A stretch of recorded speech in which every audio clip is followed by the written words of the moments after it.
Assalamualaikum warahmatullahi wabarakatuh. Alhamdulillah. Nahmaduhu subhanahu wa ta'ala hamdan yuwafi ni'amahu wa yukafi mazidah. Ya Rabbana lakal hamdu kama yanbaghi li jalali wajhika wa 'azimi sultanik. Subhanaka la nuhsi thana'an 'alaika anta kama athnaita 'ala nafsik. Falakal hamdu wa lakal syukru 'ala dhalik.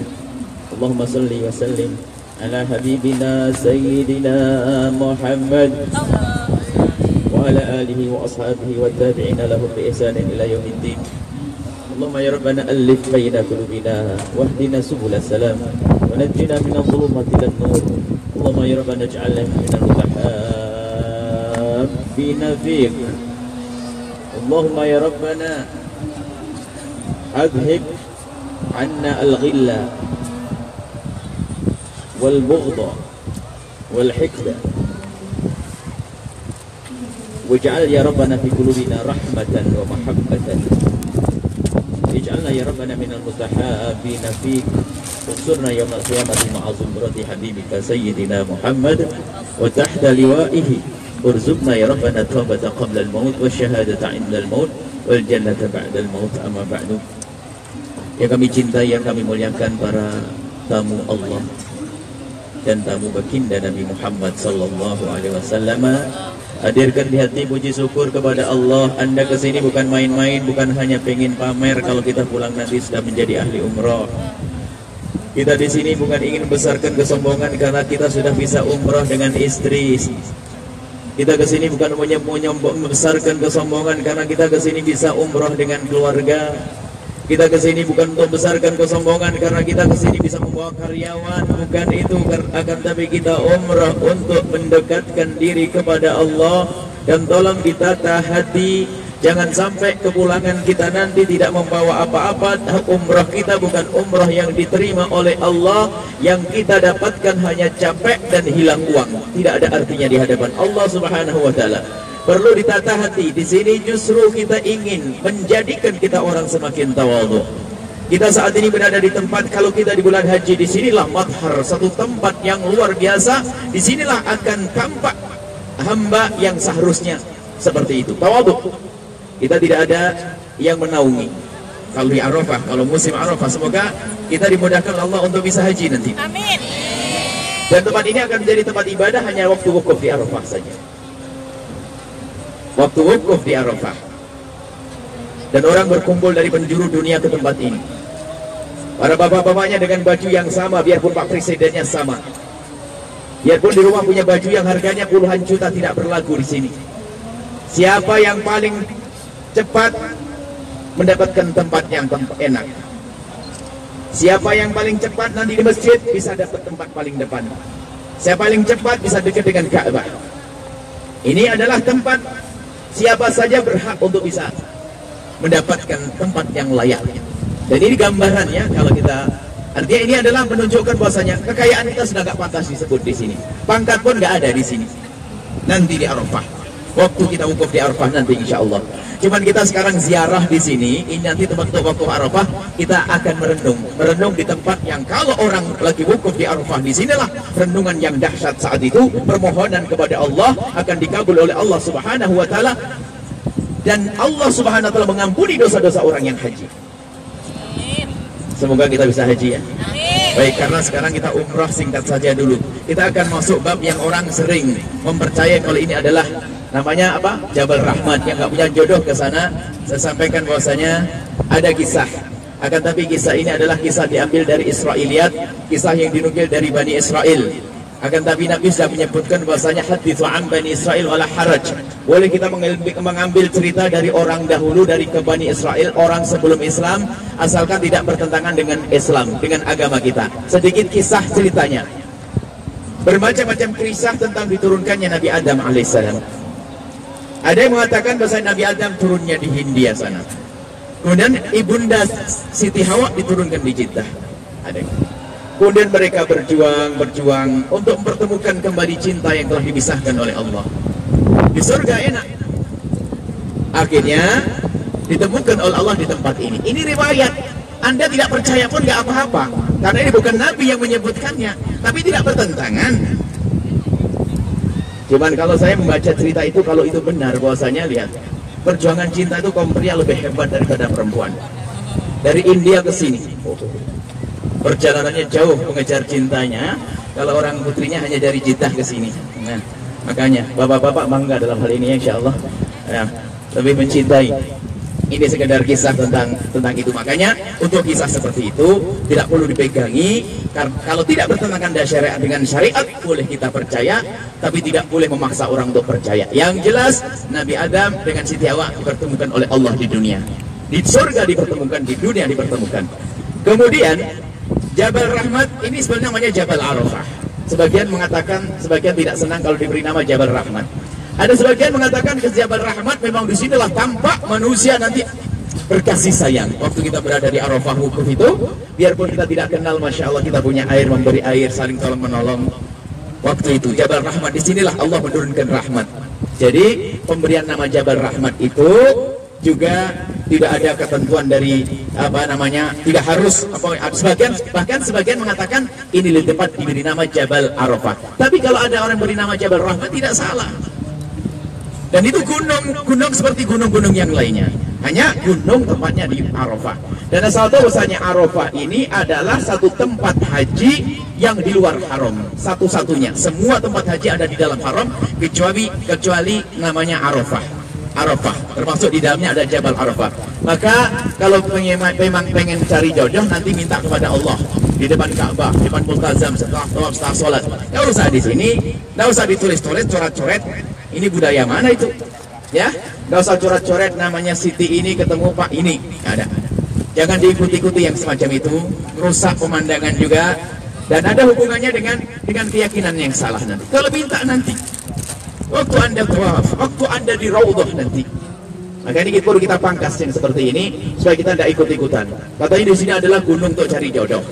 Ada di Jawa katanya gunung cari jodoh juga ada kok.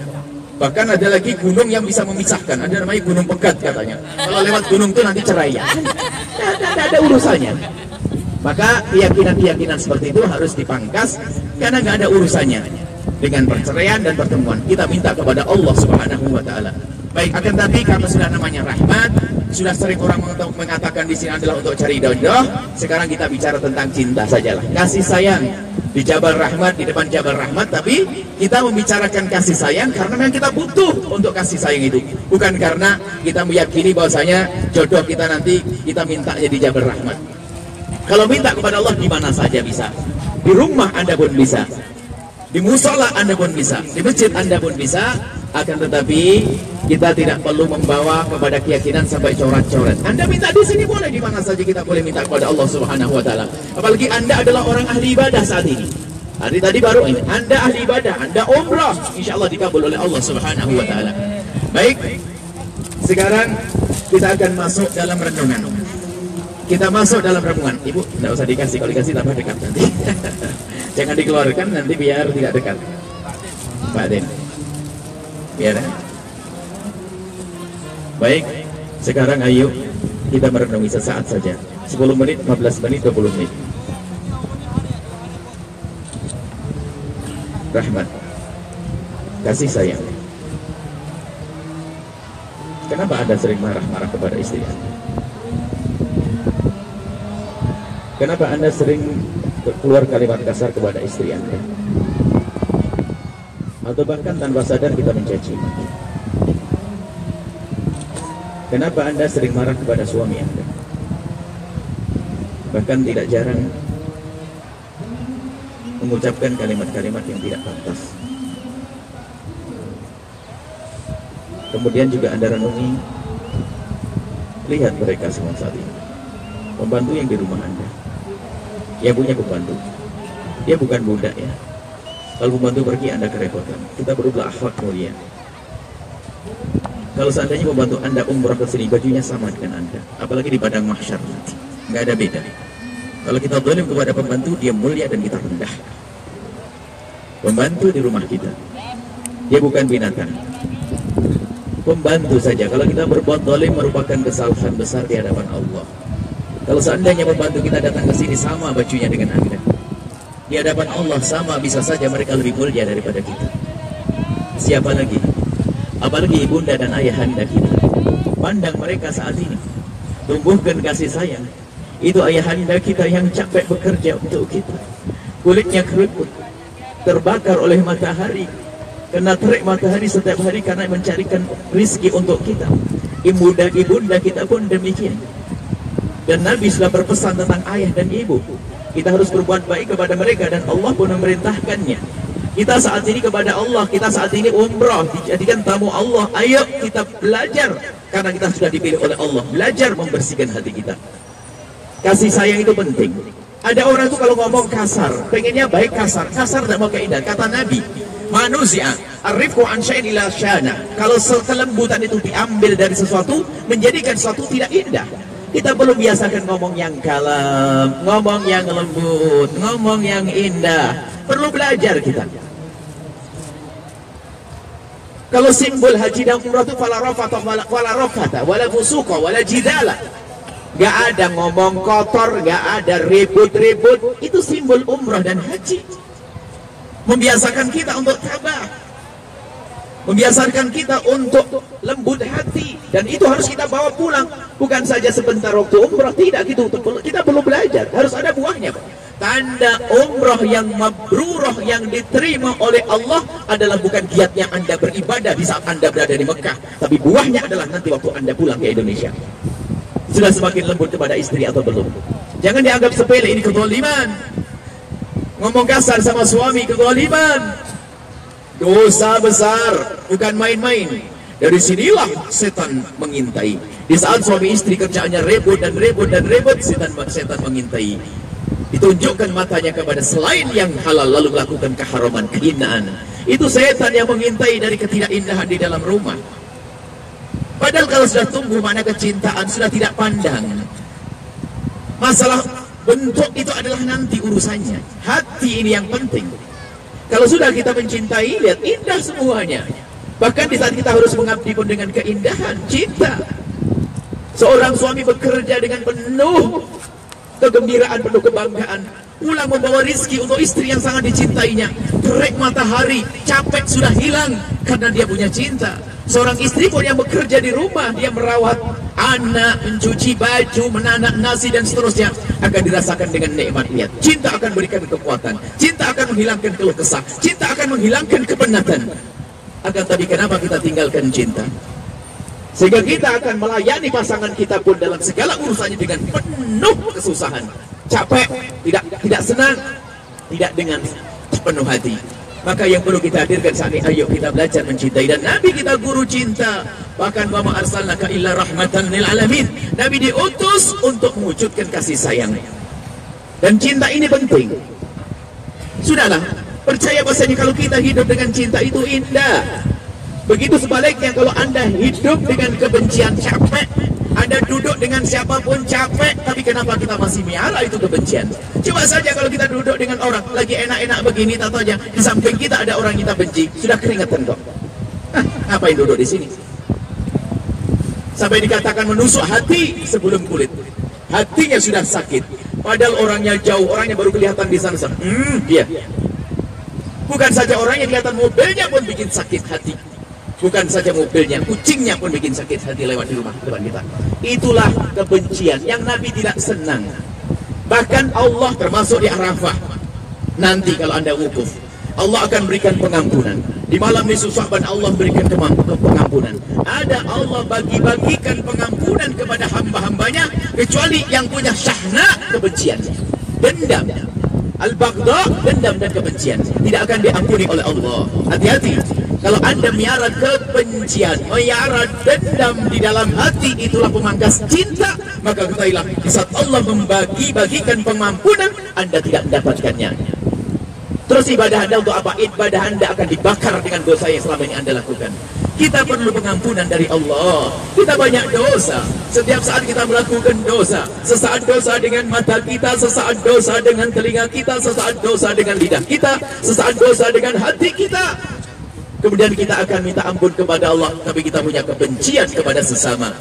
Lihat, kebencian kepada sesama, kedengkian kepada sesama, dendam kepada sesama, maka ketahuilah hilang keindahan pahala pun akan hilang. Ayo kita saat ini hadirkan sesaat. Mungkin waktu itu tidak semuanya ikut yang ikut manasik umrah yang ada di Cirebon. Sekarang akan kita lanjutkan. Yuk, manasik yang kita sampaikan di Cirebon dulu manasik hati. Kalau manasik batin itu manasik batin. Kalau manasik zahir jelas ya. Manasik zahir itu belajar umrah secara fisik. Zahir itu paling gampang. Anda naik pesawat diam saja, kemudian diajari sama mutawif, niat beres, muter. Anda tidak baca doa, ngikut tok, nanti muter tawaf, sa'i, potong rambut, beres. 1 menit jelaskan manasik zahir. Tapi manasik batin itu yang penting. Bagaimana Anda tiba-tiba melihat pembantu Anda dengan penuh kasih sayang dan cinta, Anda pun tidak bisa membentak. Di saat Anda memerintahkan kepada dia pun, Anda tidak bisa mengucapkan kalimat kasar. Tapi yang keluar adalah, Neng, tolong buatkan kopi saya, Allah. Tapi kenapa kita sering menguasai kesombongan? Paling mulianya manusia Sayyidina Rasul Sallallahu Alaihi Wasallam. Dia punya seorang pembantu namanya Sayyidina Anas bin Malik. Kata Anas, aku tidak pernah mendapatkan kalimat kasar dari Nabi. Tidak pernah mendapatkan kalimat kasar dari baginda Nabi SAW. Pandang itu pembantu di rumah kita. Dia di rumah kita, bisa saja kekasih Allah yang dikirim di rumah kita. Maka jangan merendahkan siapapun. Pangkat di dunia belum tentu orang ini punya pangkat di akhirat. Kekayaan di dunia pun belum tentu menjadikan dia kaya di akhirat. Akan tapi saat inilah kita perlu membangun cinta. Maka dengan cinta, apapun yang kita miliki nanti akan bermanfaat. Coba Anda orang kaya raya, tiba-tiba Anda punya kasih sayang dan cinta karena Allah, begitu besar manfaat harta Anda. Anda pun tidak ragu-ragu untuk berinfak dan bersedekah. Anda pun tidak ragu-ragu membantu adik, saudara, sanak kerabat. Sebab itulah pahala semuanya. Harta Anda akan bermanfaat. Akan tapi jika Anda ada kebencian, lihat adiknya sakit pun mungkin malah marah. Syukurin tuh sakit karena kamu kurang ajar kepadaku. Ayo sekarang kita merenung sesaat saja. Pandang, Anda sudah dipilih oleh Allah. Pengen dilanjutkan atau tidak pilihan ini? Pengen dijaga atau tidak oleh Allah? Alhamdulillah, kita dipilih oleh Allah. Kalau Allah tidak memilih Anda dari kemarin, Anda sudah batal atau Anda sakit, masuk rumah sakit, tidak bisa berangkat, atau dia paspornya jatuh di sana, di Indonesia sana, atau macam-macam. Tapi ternyata sampai hari ini Anda sudah bisa berangkat, sampai tempat ini Anda syukuri. Anda syukuri, yang menjadikan Anda bisa berangkat adalah Allah. Yang menjadikan Anda sampai sini adalah Allah. Nah ini kita syukuri. Dan syukur kita bagaimana sekarang? Ngadeplah kepada Allah dalam panjatan-panjatan doa Anda waktu Anda melakukan sholat. Anda waktu melakukan sholat, setelah tawaf, Anda di depan Ka'bah. Jangan lupa ya, sunnah melihat Ka'bah kalau Anda selagi di Mekah, atau nanti di Masjidil Haram, Masjid Nabawi. Anda berada di Raudhah atau di Masjid Nabawi, maka Anda jangan lupa memohon untuk diri Anda sendiri ya. Tapi kami tekankan pada saat ini, memohonlah kepada Allah untuk ini membangun cinta. Untuk orang-orang yang bermasalah dengan Anda. Itu saja mungkin pesan siang ini, pesan sore ini. Jabal Rahmat, katanya Jabal penuh kasih sayang. Gak ada artinya biarpun Jabal Anda beri nama Jabal Rahmat, Jabal Raqfah, Jabal macam-macam, jika hati Anda tidak punya kasih sayang. Gak ada artinya itu semuanya. Tapi kasih sayang ada di hati Anda, bukan di gunung. Bukan di gunung, di hati Anda sekarang. Bagaimana kita menemukan cinta saat ini? Berlatihlah Anda untuk melawan hati Anda yang mengajari Anda dengki kepada sesama. Urusan pangkat sikut-sikutan, capek dia. Urusan dunia lihat jor-joran, capek dia hidup dengan kedengkian dia. Bila tetangganya membangun rumah, sakit hati. Bila tetangganya beli mobil, sakit hati. Bila tetangganya anaknya lulus kuliah, sakit hati. Sakit penyakit untuk manusia. Sakit. Dendam, benci, dengki, itu karena hilangnya cinta. Baik, sekarang ayo kita bersama-sama menjaga hati. Kita bersihkan dari itu semuanya, singkat saja. Dan pastikan Anda bisa. Dan jangan sampai ada di antara kita lalu berkata, aku tidak bisa melakukannya. Jawabnya, kalau Anda tidak bisa melakukannya, maka Anda bukan golongan mereka yang dimuliakan oleh Allah. Sekarang pastikan, cari orang yang paling kurang ajar kepada Anda. Pinjam duit tidak kembali-kembali, mencaci maki kita, merendahkan kita, menghambat karir kita, mencemarkan nama baik kita. Nama baik di dunia nggak penting, tercemar, tapi di akhirat mulia. Itu yang penting. Ayo sekarang kita lihat mereka sadari yang pertama, mereka adalah umat Nabi Muhammad SAW. Agar tahu bahwasanya Nabi merindukan mereka masuk surga semuanya. Nabi tidak rindu, Nabi tidak rela jika ada satu umat yang masuk neraka. Maka Anda pun jangan rela kalau mereka masuk neraka. Maka yang pertama dan paling utama saat ini, ayo kita banyak mendoakan orang lain secara umum, tapi saya ingin memulai, kita biasakan mendoakan orang-orang yang bermasalah dengan kita. Dan pastikan Anda bisa. Kalau Anda mendoakan orang yang berbuat baik kepada Anda, itu mah biasa. Anda mendoakan anak-anak Anda yang sangat cintai, mah itu biasa. Dan itu belum membersihkan hati. Akan tapi bagaimana membersihkan hati yang memangkas kebencian dan dengki serta dendam di dalam hati kita, yaitu dengan kita mendoakan siapa? Orang-orang yang bermasalah dengan kita, orang-orang yang mengganggu kita. Pastikan Anda bisa, siapapun Anda. Mungkin ada seorang janda yang suami Anda pernah zalim dan pisah dengan Anda, jangan dendam kepada dia. Dia umat Nabi Muhammad, doakan semoga dia mendapatkan istri yang solehah. Ataupun Anda seorang duda, punya istri yang jahat, zalim dan segala macam, dia umat Nabi Muhammad. Setelah lepas dari Anda, doakan semoga dia menjadi wanita solehah, mendapatkan suami yang lebih baik. Terus siapa lagi? Orang yang pinjam duit kepada Anda. Bahkan mungkin itu adik Anda yang merebut waris Anda. Hari ini bukan waktunya Anda untuk mendendam. Anda sudah dipilih oleh Allah. Doakan, ampuni, maafkan saudara Anda yang berbuat zalim. Ya Allah, ampuni adikku. Dialah adikku, anak dari ayahku, berbuat zalim kepadaku, mengambil hartaku. Aku mohon ya Allah, ampuni dia ya Allah. Detik ini aku akan relakan itu semuanya. Allah, Anda istimewa. Ini muqaddimah mahsyar. Di tempat ini nanti waktu Anda wukuf di Arafah adalah muqaddimah di padang mahsyar. Berkumpulnya manusia dari penjuru negeri di tempat ini nanti waktu wukuf di Arafah. Kalau dia mahsyar nanti semua dari masa ke masa. Kalau wukuf di Arafah adalah satu masa, sekarang orang wukuf saat ini. Tapi nanti di padang mahsyar dari zaman Nabi Adam sampai akhir zaman dikumpulkan, dihadap di hamparan yang luas. Dan ketahuilah, saat itulah orang akan tampak dengan perilakunya masing-masing. Yang jahat dengan kejahatannya, yang baik dengan kebaikannya. Maka saat ini ayo kita tata hati kita singkat. Ayo pastikan Anda bisa mendoakan orang-orang yang bermasalah dengan Anda. Ini kelasnya beda-beda. Kalau kalangan ustadz, hei para ustadz, musuhmu biasanya adalah ustadz yang sesama dengan Anda. Dengki ustadz sama ustadz, nggak pengen ada ustadz lain maju. Doakan ustadz itu. Kalau ustadz saingannya ustadz, pedagang saingnya calon wali kota saingannya calon, pejabat saingan pejabat. Nah ini problem ini. Ustadz sama ustadz jangan dianggap aman-aman saja dia. Kadang-kadang ada ustadz pondoknya ustadz gede, pondok sebelahnya ustadz gede, sudah sakit hati dia. Gemeteran dia. Hati-hati, karena apa? Penyakit di dalam hati ini tidak dimonopoli oleh orang-orang bodoh saja, tapi orang alim pun bisa masuk penyakit benci, dengki dan dendam. Maka ayo singkat, pastikan ya, tulis nanti waktu Anda di depan Ka'bah, jangan ragu, jangan ragu. Anda doakan orang yang bermasalah dengan Anda.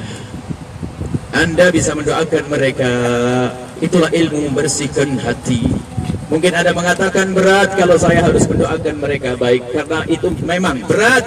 Kadang di antara kita dendamnya berlebihan, sangat menyakitkan dia itu. Tapi saya belum bisa mendoakan, tapi Anda harus bisa. Capek, susah, ya sekarang akan saya kasih obat bius. Karena ini operasi berat.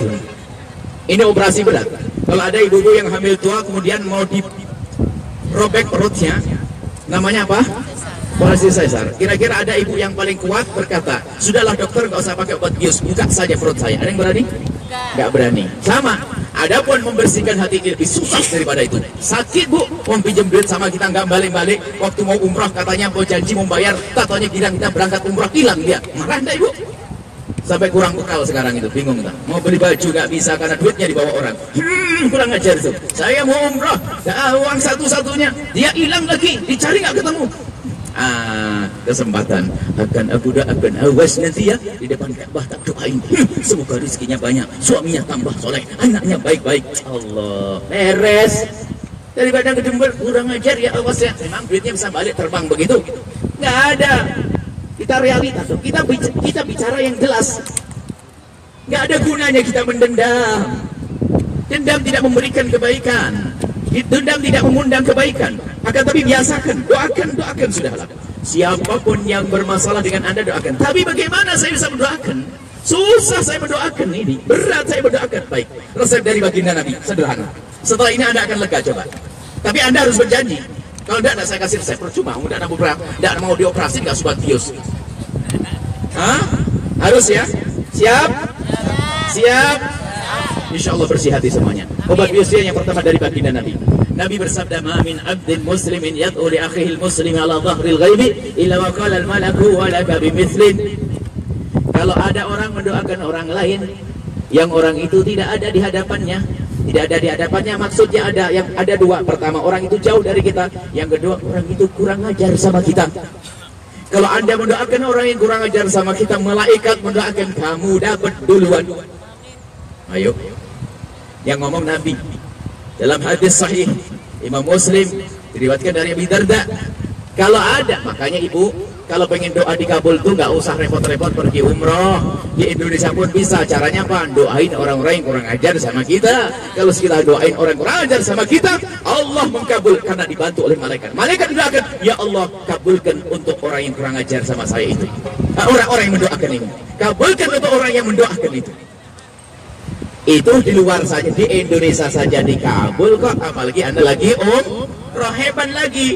Jadi saat ini Anda istimewa. Umrohnya Anda itu sebab dikabul doa Anda, apalagi Anda tumpangi dengan doa dengan cara mendoakan orang yang bermasalah dengan Anda.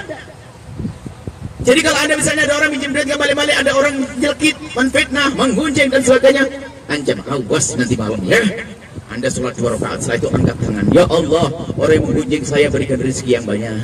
Jaga lisannya ya Allah, jangan hukum dia ya Allah, jadikan suaminya tambah cinta ya Allah, anak-anaknya tambah soleh ya Allah, rizki yang melimpah ya Allah, rizki yang tidak menjadi fitnah ya Allah. Malaikat menjawab, alaka bibitrin, kamu dapat duluan. Saya dapat ilmu dari guru saya dan berkata, mujarrab ya waladi, kalau kau amalkan mujarrab dan jangan kau tidak amalkan. Kalau kau punya masalah berat, cari orang paling kurang ajar kepadamu, doakan orang tersebut seperti keinginanmu, Allah akan beri untuk kamu. Dan ternyata dengan begitu hati lega, gak sempat ngedendam nanti pada akhirnya. Mau ngedendam sama orang kurang ajar, awas nanti orang kurang ajar benar. Ya Allah semoga rezekinya banyak. Kalau dia ustaz, ya Allah, ustaz sebelah itu jadikan pondoknya ramai santrinya, muridnya jadi wali-wali ulama, ahli-ahli dan ulama. Doain, gak usah digunjing. Bisa kira-kira doain setelah itu? Mau dikabul doa oleh Allah? Ibu punya doa banyak kan? Keinginannya banyak. Nah sekarang double umrah sebab dikabul doa, ditambah tadi membersihkan doa dengan mendoakan orang lain.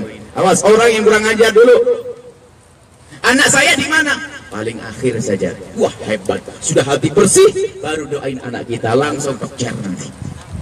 Baik, masih kurang kayaknya obat biusnya, karena penyakitnya lumayan berat. Ragu-ragu nih mau doain.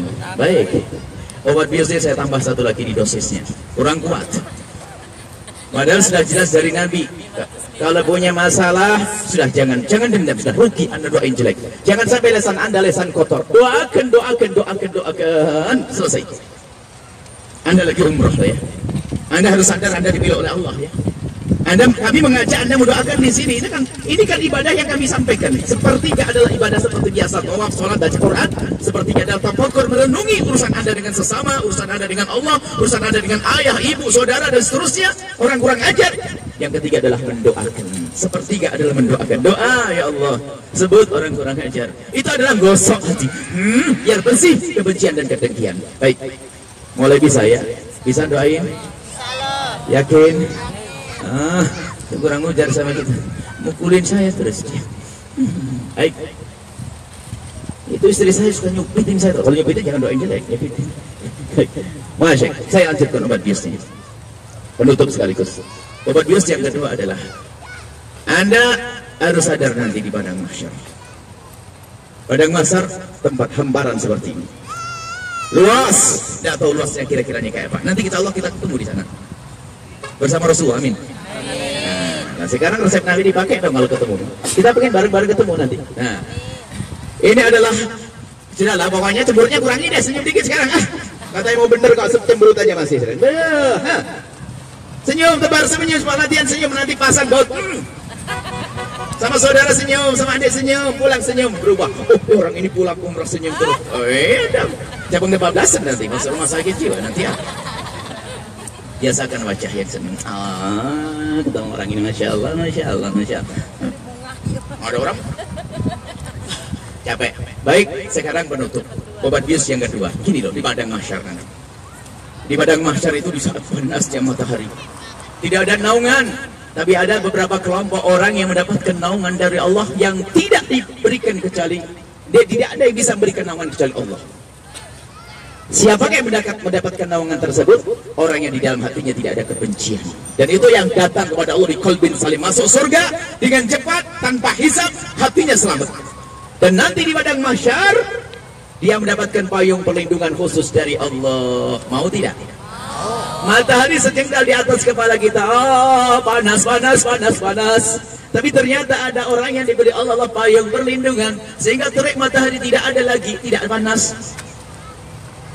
Kemudian dipanggil oleh Allah, ainal mutahabuna bi jalali, mana orang hidup saling cinta karena aku, mana orang hidupnya di dunia nggak ada benci dan dengki, mana, tiba-tiba anda semua kumpul secara otomatis. Tapi kalau anda tidak punya cinta di dunia, biarpun dengar nggak bisa dekat. Di mana itu tempat? Saya kumpul di mana? Ketinggalan, bawa nanti. Tapi kalau anda memang ahli mahabbah, ahli cinta di dunia, di saat diseru ainal mutahabuna bi jalali, mana orang hidup di dunia dulu saling mencintai karena aku, al yauma udhilluhum yauma la dhilla illa dhilli, hari ini akan aku beri perlindungan di saat tidak ada lagi perlindungan kecuali dariku. Tiba-tiba anda berkumpul, amin. Anda berkumpul tanpa anda sadari, di tengah-tengah anda ada baginda Nabi Muhammad sallallahu alaihi wasallam. Kemudian setelah itu anda dikiring ke telaga baginda Nabi. Lalu anda meminum air telaga dari telaga baginda Nabi dengan cangkir-cangkir yang lebih banyak daripada jumlah bintang ke bintang. Tapi bermacam-macam cara minumnya. Ada di antara mereka, dan semoga itu adalah kita, ada di antara mereka yang meminum air telaga tersebut dengan tangan baginda Nabi sallallahu alaihi wasallam. Allah, indahnya.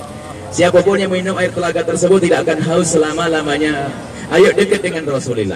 Kemudian setelah itu diperintahkan, pergilah kau ke surga secepatnya. Suruh meluncur ke surga. Sehingga orang yang hidupnya di dunia dengan cinta, ikut rombongan baginda Nabi, kemudian meluncur ke surga. Yang padang mahsyar itu dilewati oleh manusia-manusia pendosa puluhan ribu tahun. Tapi bagi anda, karena anda hari ini ilmunya manfaat, anda membersihkan hati, anda tidak punya benci, maka orang hidupnya dengan cinta, dia melewati padang mahsyar mabainal dhuhri wal asri, seperti antara waktu zuhur dengan asar. Begitu cepatnya. Nah, sekarang siapa yang masih ngedendam? Kalau ngedendam ketinggalan, saya dendam kurang ajar, kan ada orang, saya tuntut nanti di akhirat, nyari, ketinggalan rombongan Nabi. Makanya mulai saat ini saya setelah dengar cerita itu, pokoknya ada orang berbuat salah sama saya, maafin deh, saya tidak mau nuntut di akhirat, saya tidak mau ketinggalan di padang mahsyar. Nggak ada. Selesai ya. Ini obat bius yang kedua. Mau ketinggalan di padang mahsyar? Tidak. Baik, maafin, tidak usah dendam, saya tuntut di akhirat. Nggak ada. Insya Allah selesai ya. Mari kita tutup bersama. Selesai obat biusnya sudah matang. Kalau obat bius yang kedua nggak berlaku, anda mati sudah. Hati anda mati. Keluarganya dari sini. Hah? Ya? Keluarga tidak ada. Baik, tidak usah disebut dulu. Bismillahirrahmanirrahim. Kita tutup dengan doa yang khusyuk, yang serius. Allah mengkabul. Anda jangan ragu. Sekeras hati pun hati anda, Allah bisa melembutkan. Sebesar apapun dendam anda, Allah bisa menghilangkan. Sejahat apapun diri anda, Allah akan kabul, asalkan anda serius. Bismillahirrahmanirrahim. Alhamdulillahirabbil alamin. Allahumma shalli ala sayyidina Muhammad wa ali sayyidina Muhammad. Allahumma ya Allah, ya Allah, pandang kami ini dengan kasih sayang dan cinta darimu, dan jadikan kami hamba-hamba yang saling mencintai karenamu. Jauhkan kami dari benci ya Allah, jauhkan kami dari dendam ya Allah, jauhkan kami dari benci ya Allah, jauhkan kami dari dendam di antara kami ya Allah. Engkau maha tahu tentang keadaan kami ya Allah. Kami ingin kelak di padang mahsyar kami meluncur ke surga bersama kekasihmu Nabi Muhammad. Maka dari itu ya Allah, hilangkan kebencian dan dengki di hati kami, hilangkan dendam di hati kami ya Allah. Maka kami mohon ya Allah, jika ada orang berbuat salah kepada kami, menyakiti kami, zalim dan aniaya kepada kami, menfitnah kami, menjatuhkan kami, merendahkan kami mohon jangan hukum mereka ya Allah, karena mereka umat kekasihmu Nabi Muhammad ya Allah. Kami mohon ya Allah, jika mereka belum umrah, jadikan mereka ahli umrah ya Allah. Itu yang jahat sama kami ya Allah, yang berbuat zalim kepada kami, hantarkan agar bisa umrah, bisa haji, bisa memohon, lembutkan hati mereka ya Allah. dan lembutkan hati kami ya Allah. Sungguh kami tidak rela jika ada orang yang berbuat zalim kepada kami lalu Engkau hukum di akhirat nanti ya Allah. Ya Allah, ya Allah, ya Allah, siapapun ya Allah, siapapun yang saat ini ya Allah aku zalimi, aku sakiti, angkat derajat mereka, lapangkan hati mereka agar memaafkan kami ya Allah. Sungguh kami tidak ingin menyimpan dendam ya Allah. Itu ibunda kami ya Allah, ayahanda kami yang pernah kami sakiti, angkat derajat mereka ya Allah. Ya Allah, itu adik kami, angkat derajat mereka, saudara-saudari kami, angkat derajat mereka, ampuni mereka ya Allah. Paman-paman kami ya Allah, pembantu yang ada di rumah kami ya Allah, pembantu yang di rumah kami, berikan kepada mereka segala kebaikan dan kemuliaan ya Allah. Ya Allah, semua yang karyawan-karyawan kami ya Allah, bawahan kami, atasan kami, jadikan mereka adalah ahli surgamu ya Allah. Ya Allah, ya Allah, dan kami mohon seperti Kau kumpulkan kami saat ini, kumpulkan kami kelak di surga bersama kekasihmu Nabi Muhammad ya Allah, dan wujudkan keindahan dalam rumah tangga kami ya Allah. Suami istri saling mencintai karenamu ya Allah, tanpa ada kebencian, dengki dan dendam ya Allah. Suami istri yang indah dalam cinta karenamu ya Allah. Yang belum menikah, mudahkan mereka untuk mendapatkan pasangan orang-orang mulia yang Kau muliakan, ini menjadi sebab mereka mulia di dunia dan di akhirat. Yang dalam rumah tangganya penuh dengan percekcokan, detik ini juga ya Allah Engkau maha kuasa untuk berubah hati mereka, lembutkan hati mereka, tumbuhkan kasih sayang dan cinta sehingga mereka menjalani hidup dengan penuh keindahan, dengan cinta ya Allah. Ya Allah, kami ingin bahagia di dunia ya Allah. Sungguh ya Allah, seperti Allah yang hidup dengan cinta adalah sudah berada di surga, belum masuk surga ya Allah. Maka kami tidak ingin ada benci di antara kami, tidak ingin ada dengki di antara kami. Maka kami mohon ya Allah, jika kami mendengki seseorang karena keberhasilannya, kami mohon tambahkan keberhasilannya ya Allah, dan hilangkan kedengkian di hati kami ya Allah. Jika kami mendengki karena pangkatnya seseorang, maka tambah pangkatnya ya Allah, dan manfaatkan, jadikan manfaat pangkat itu, dan hilangkan kedengkian di hati kami. Dan kami mohon jika ada orang mendengki kami ya Allah, jika ada orang mendengki dan benci kepada kami mohon ya Allah, jika ada orang mendengki kami, berikan kepada mereka seperti yang Kau berikan kepada kami, dan hilangkan kedengkian di hati mereka ya Allah. Kami mohon ampuni orang tua kami, orang tua kami, orang tua kami ya Allah, orang tua kami, ampuni mereka ya Allah. Dan ampuni dosa kami sering berbuat salah kepada orang tua kami. Kami sering menyakiti orang tua kami ya Allah. Orang tua kami yang itu ya Allah, orang tua kami yang telah meninggal, ampuni dan berikan kasih sayang-Mu kepada mereka. Yang masih hidup, berikan kepada kami kesempatan untuk berbakti ya Allah. Itu orang tua kami yang kulitnya mulai keriput, pandanya kandangannya kabur, tubuh mulai membungkuk, jalan tertatih-tatih, rambut mulai memutih. Kadang kami masih membentak mereka ya Allah. Ya Allah, ampuni, angkat derajat orang tua kami, saudara-saudari kami, anak dari ayah-ayah kami, anak dari ayah kami, anak dari ibu kami ya Allah. Jadikan mereka di surga, jauhkan kami dari permusuhan dengan adik-adik kami dan anak-anak kami semua ya Allah. Jadikan mereka ahli surga. Jadi apapun mereka, kalau mereka harus jadi ulama ahli surga, jadi pejabat ahli surga ya Allah. Jangan sampai mereka menjadi ahli neraka ya Allah. Dan kami mohon yang sempit rezeki, lapangan dengan rezeki yang halal penuh berkah, yang sakit sembuhkan, yang punya hutang mudahkan kami dalam bayar hutang kami ya Allah. Dan kami mohon ya Allah, jadikan ini pertemuan kemuliaan Allah. Dan kami mohon setelah ini mudahkan kami untuk selalu bertemu dalam kebaikan, bertemu dalam cinta karenamu ya Allah, bertemu dalam program dakwah karenamu ya Allah. Berikan kepada kami umur panjang dalam ketaatan serta sehat walafiat, dan berikan kepada kami semua husnul khatimah, mati dalam keadaan iman. Dan kami mohon ya Allah, jadikan ucapan kami di akhir hayat kami kelak, saat Kau hendak mencabut nyawa kami ingin saat itu ya Allah, hati dan lidah kami mampu mengucapkan kalimat agung dan mulia, la ilaha illallah Muhammadur Rasulullah, la ilaha illallah Muhammadur Rasulullah, la ilaha illallah Muhammadur Rasulullah sallallahu alaihi wasallam. Rabbana atina fid dunya hasanah wa fil akhirati hasanah wa qina adzabannar. Wa sallallahu ala sayyidina Muhammadin wa ala alihi washabihi wasallam. Alhamdulillahirabbil alamin. Al-Fatihah.